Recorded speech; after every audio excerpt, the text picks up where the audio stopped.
advertencia. Las expresiones vertidas en este programa no representan la opinión del entrevistador de Wrestling Empire, A Golpe Limpio Podcast, ni sus auspiciadores.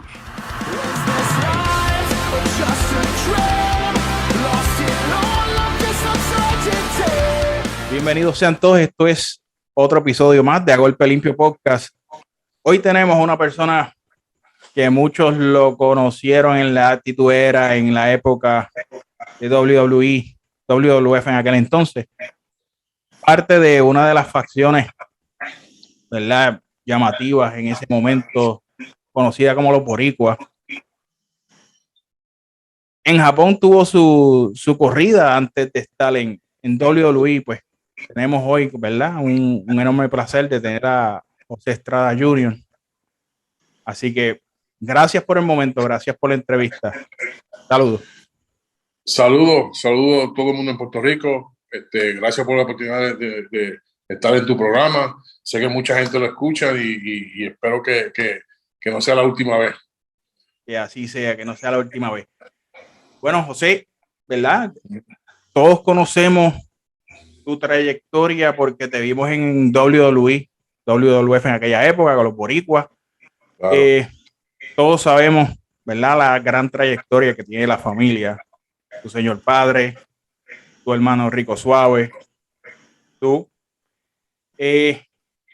Todos sabemos que hubo unas transiciones y unos momentos importantes en tu carrera que te sirvieron para poder catapultarte a lo que todos vimos en WWF.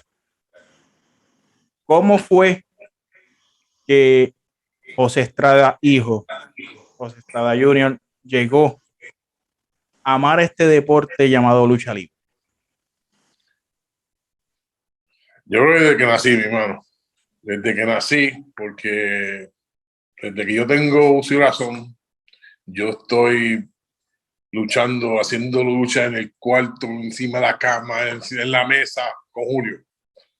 Desde que somos pequeñitos, que vivíamos en Nueva York, siempre nos pasábamos tirándolo uno al otro donde quiera y desde ahí, como sabíamos, obviamente que papi siempre estaba luchando, pues yo creo que ya eso estaba en la sangre, Hubo un tiempo que estuvimos a Rico y él nos contaba que básicamente, ¿verdad?, la formación de ustedes fue como que básicamente en secreto, o sea, ustedes a espaldas del viejo. Sí. Papi no quería que fuéramos luchadores, que quería que termináramos los estudios y mami era la que nos tapaba en cuestión de lucha libre, porque todo lo demás lo choteaba, como uno dice. Sí, no le tapaba nada a papi, pero sí, ella era la que nos decía que si estaba bien o estaba mal y así sucesivamente. Ella fue como un pilar, como que esa persona que sembró esa semilla de que... Claro. Chévere. Ella fue. Será culpable de todo ahora. Cuando, ¿verdad?, o sea, tuviste tu formación, ¿cómo tú llegas a Japón? Porque todos sabemos, ¿verdad?, la trayectoria que tuvo, ¿verdad?, José Estrada Senior. O sea, una trayectoria WWF, básicamente, o sea, corrió el mundo, esa campaña Supermédicos. ¿Quién no conoce a Supermédicos? Uh-huh. ¿Cómo llega José Estrada Jr. a Japón? Bueno, mira, eso fue, yo estaba haciendo pareja con papi, como los supermédicos aquí en Puerto Rico. Okay. Estábamos para la Capital Sports Promotion. Entonces, un día, que en paz descanse, el señor Víctor Quiñones, Uh-huh. se me acerca en el Coliseo de Caguas. Okay. Y me pide que si estaba interesado en ir a hacer una gira en Japón. Y yo, como desde pequeño, siempre he querido ir a Japón, o siempre quise ir a Japón, pues le dije que sí. Entonces, para esa primera ocasión, tuve el placer de ir con Gala Mendoza y yo. Okay. Fue mi primer viaje a Japón. Y de ahí de ahí en adelante, señor Víctor Quiñones me buqueó para Japón por, no sé, como 10 años, 12 años por ahí. Quiñones tenía esta empresa, bueno, tuvo varias empresas, tuvo ídolo a Japón, de Win, ¿verdad? Win fue Sí, la otra, o sea, ¿cómo, cómo fue ese cambio de WWC, ¿verdad? Viniendo como los supermédicos, a hacer literalmente algo totalmente distinto, tener otro tipo de identidad. ¿Cómo fue esa transición de ese personaje? pues fíjate, no fue tan malo porque um, escuché a los veteranos. Ok. Por ejemplo, a Terry Funk, que cuando yo empecé a ir a Japón y hacer toda esta lucha que yo no estaba haciendo en Puerto Rico, Terry Funk siempre estuvo ahí. Este, el, el, las luchas esas violentas que se hacían en Japón, yo no estaba acostumbrado, pero cuando él me sentó, me habló, me dijo, esto es lo que hay, lo que tienes que hacer, lo que yo te diga. Era una Y va, sensación. Era una ¿Perdón? sensación porque en ese momento en Japón las luchas así, estilo deathmatch, eran como que la orden del día. O sea, ver y tú buscas lo poco que queda en video, ver esas luchas, eran unas luchas que había que tener resistencia, que había que tener corazón para hacerlas. Había que tenerlo. O sea, eran luchas que, primero que yo no había visto, sí había visto hardcore matches, pero no tan violenta como las vi en Japón. Cuestión de luchas con el ring rodeado de alambre de púa y después una bomba amarrada al alambre de púa. Eso no se veía aquí. Pero sí, escuchando a los veteranos y cogiendo el consejo de ellos, pude superar todo eso. En The Win, el personaje de Jeep Creeper fue de esos personajes que llamó mucho la atención. Cómo, cómo al hacer ese personaje lograbas cautivar a ese fanático japonés que en cierta manera es como que un poquito difícil, porque no tiene esa reacción como los boricuas, que tú haces algo y te tiran un juego. ¿Cómo fue Claro, cautivarlo? el fanático de ella es totalmente diferente que de acá. Pero sí, otra vez, escuchando a los veteranos, entonces que tú o lo haces o no lo haces. O sea, o va a dar pies con bola o no. So, desde el principio, Quiñones, Terry Funk, Mankind me ayudó muchísimo. Ok. Porque él sí que hacía la lucha, esa hardcore. So, me decían, mira, al fanático lo que le gusta es esto. Si tú haces esto, olvídate que te lo ganaste. Y así lo hice. La cuestión era ganarte fanático de tal manera que aunque fuese una movida loca, ya tú sabes que a ellos les va a gustar. Allá, cuando, ¿verdad? Uno ve los videos, la sensación es brutal. O sea, estuviste en un momento clave porque estuviste veteranos, leyendas ya en ese momento, que hoy día son leyendas. O sea, en la época que tú vas hacia Japón, es un momento donde están los grandes de los grandes y Quiñones los tenía todos básicamente. Sí.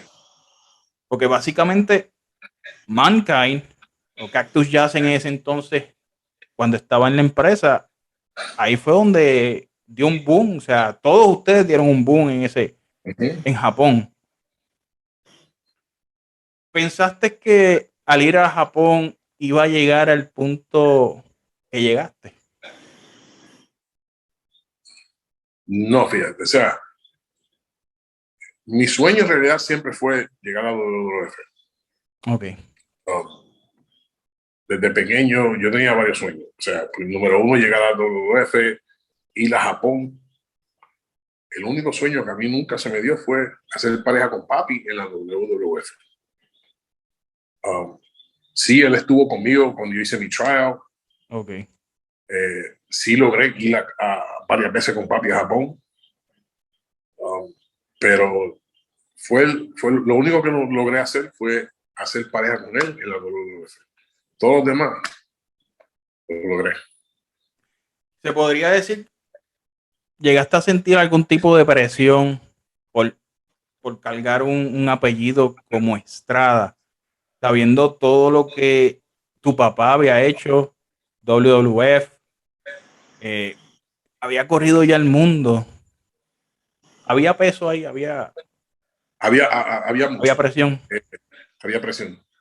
Te digo porque yo iba a países, por ejemplo, Alemania, cuando yo fui a Alemania, que entré al camerino, mucha gente se me acercó, mira, yo conozco a tu papá, él es tremenda persona, es tremendo luchador, que es cierto. Entonces tú veías cuando tú sales del camerino, que vas hacia el cuadrilátero y te trepas y caminas hacia alrededor, lo que sea, tú ves todos esos luchadores parados en la esquina mirando tu lucha para ver si tú das la calidad. Si es verdad que tú aprendiste de uno de los mejores. So, siempre hubo esa presión. Y yo donde quiera que fui, puse mi nombre en alto, el apellido. Y no tan solo el apellido, sino de donde yo vengo también.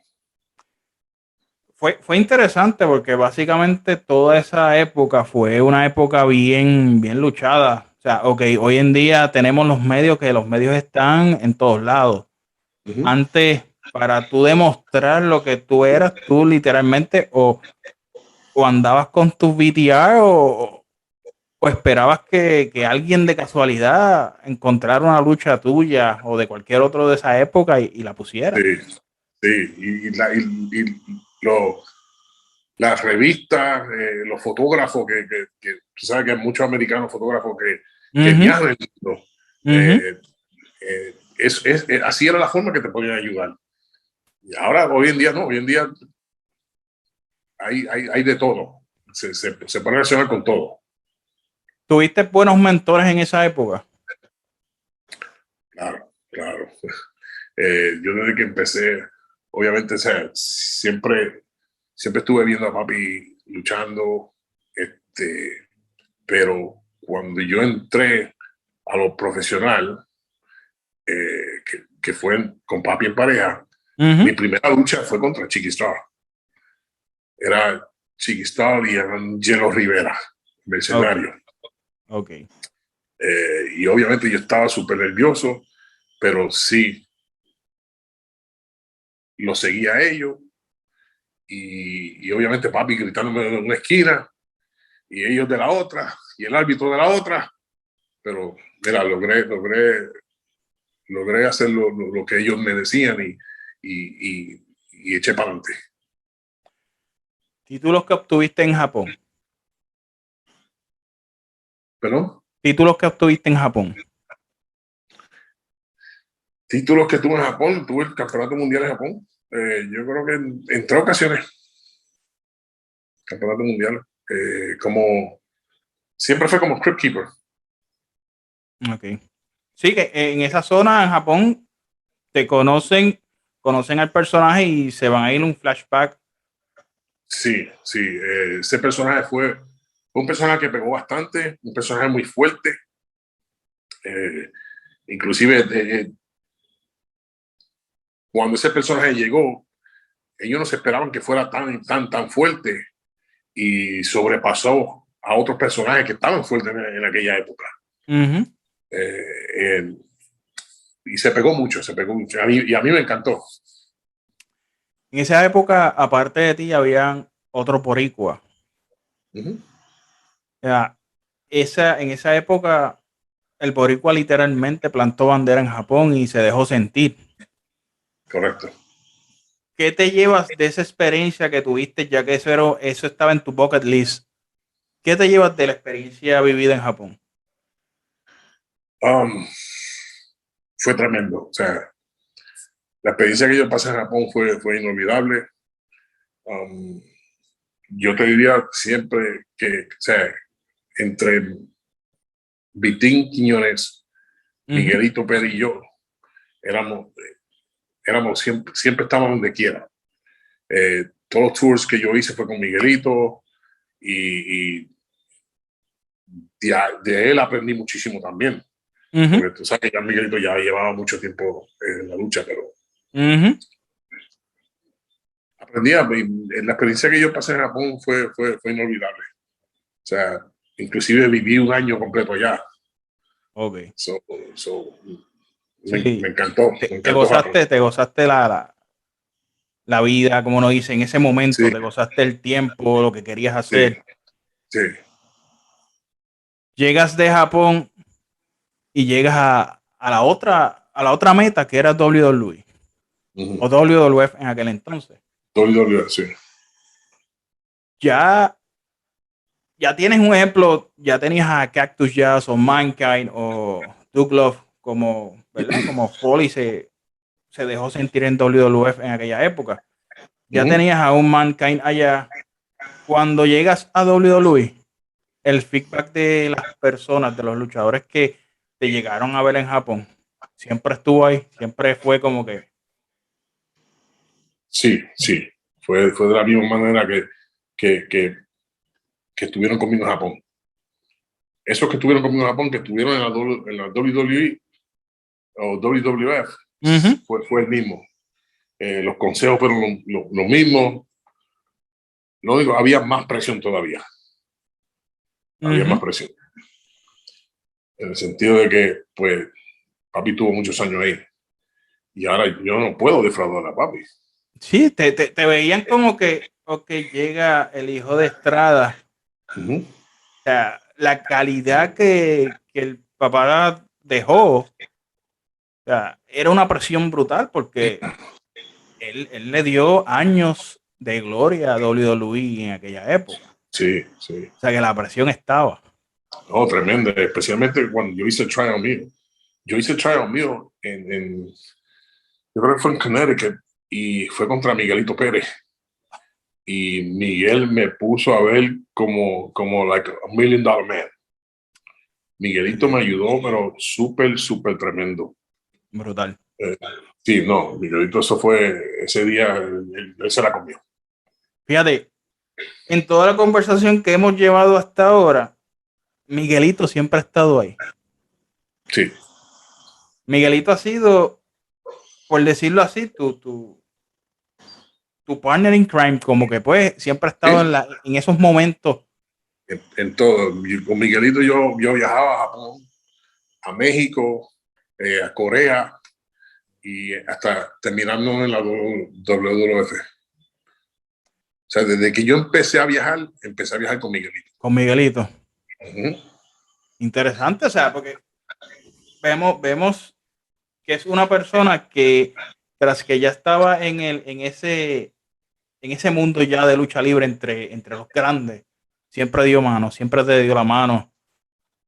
Siempre estuvo ahí, o sea, es interesante, o sea, son cositas a veces que la gente no ve, los mismos luchadores no ven, que hoy en día pues la lucha libre ha cambiado mucho, que si la lucha libre estuviera como era en esa época, yo creo que muchas cosas todavía estuvieran funcionando bastante bien. Claro. Pero sí ha decaído mucho. Sí. ¿Cómo José Estrada Jr. puede describir ese tiempo que estuvo en WWE, en WWF en aquella época? Mira, fue una experiencia muy buena. Fue una experiencia muy buena. Luché con los mejores de ahí. Te estoy hablando tuve la oportunidad de luchar con Bret Hart. Tuve la oportunidad de luchar con Stone Cold muchísimas veces. Undertaker varias veces. Con The Rock Eso eran casi todas las noches con DOA. Pero fue una experiencia muy bonita y es algo que mucha gente no logra hacer y eso jamás se me va a olvidar. Sufres una lamentable situación, sufres un accidente, te ocasiona un retiro. Luego de ese retiro, José Estrada Jr., la persona, está quitado totalmente de la lucha libre, pero sigue la lucha libre.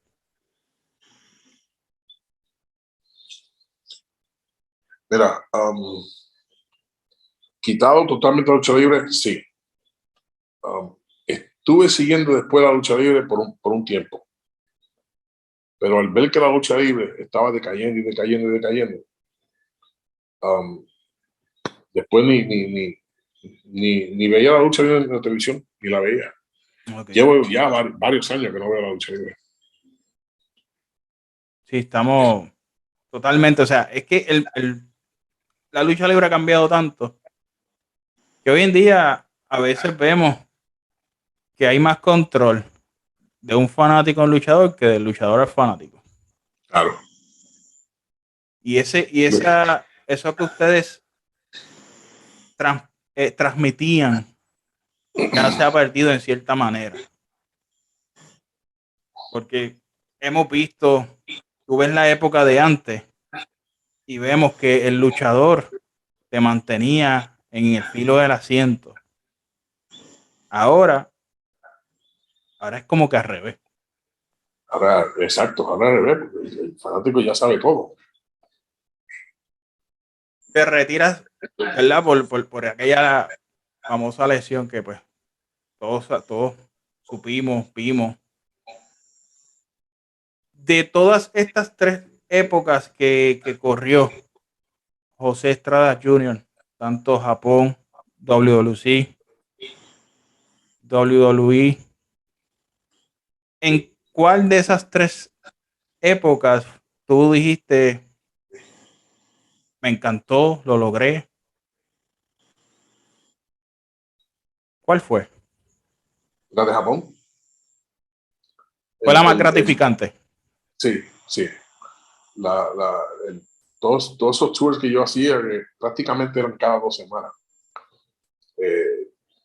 Que yo hice a Japón, yo creo que fue la mejor época de mi carrera.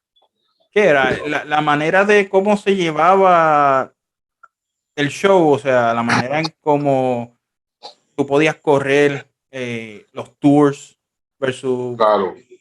Y tenía mucha más libertad de hacer lo que tú quisieras dentro del cuadrilátero Okay. en otro sitio. ¿Me Okay. explico? Lo que tú quisieras hacer dentro de ese cuadrilátero en Japón, tú lo podías hacer. Okay. No tenías que pedir permiso. Y si pasaba, nadie te decía nada. Sí, eso era más libre, era más Claro, cómodo. claro. Porque tú para salir fuera del cuadrilátero de la WWF, tenías que pedir permiso. Sí estaba libre para hacer lo que tú quisieras y después que la gente le gustara, no había problema. Tuviste varios personajes. Tuviste en Japón el personaje de Jeep Creeper. Tuviste en Puerto Rico como uno de los supermédicos. Y en WWE como José Estrada. Cada uno tiene un significado. ¿Qué significó Jeep Creeper para ti?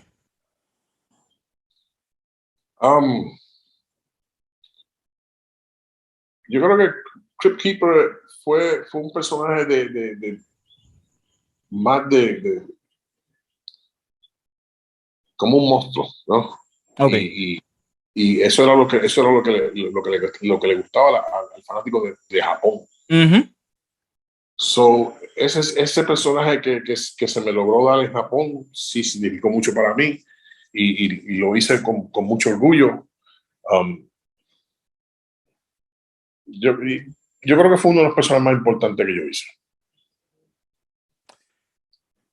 Ya aquí en WWC en Puerto Rico luchas en pareja con tu viejo. Logran ser campeones, ¿verdad? Si no me equivoco, logras ser campeón. Sí, fuimos campeones mundial en pareja. Pareja de WWC. Fuimos campeones yo creo que del Caribe en pareja. Creo del Caribe también. Sí.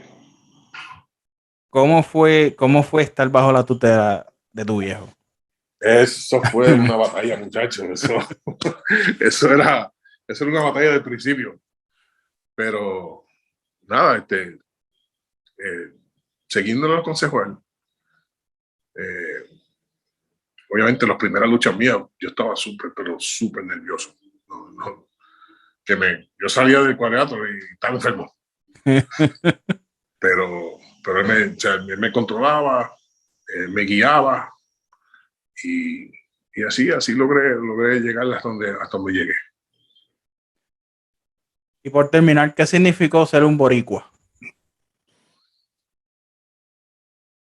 Ser boricua fue una experiencia inolvidable, fue una experiencia única, porque cuando nosotros nos trepamos la primera vez como boricua en ese cuadrilátero, pues simplemente para representar a esta isla.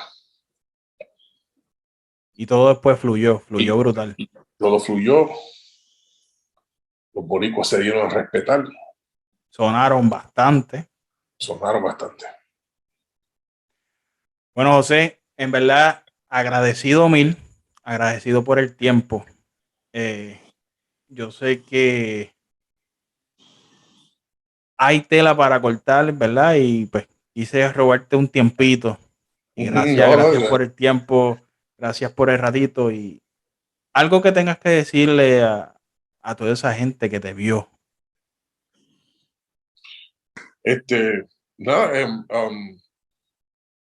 Gracias por apoyarme en todos esos años. Gracias por todo ese respaldo que me dieron a través de todos esos años. Inclusive después que yo me retiré de la lucha libre. Sí, porque siempre te preguntaban en las redes y a tus hermanos. Y a tus hermanos le preguntan. Todavía sí, y siempre agradecido porque por ellos que nosotros fuimos lo que fuimos. Y te estoy hablando más de la vieja escuela, pero sí, siempre agradecido y siempre lo llevo en el corazón. Bueno, José, muchas gracias y será hasta la próxima. Gracias a ti por invitarme. Buenas noches y que Dios los bendiga a todos y hasta la próxima.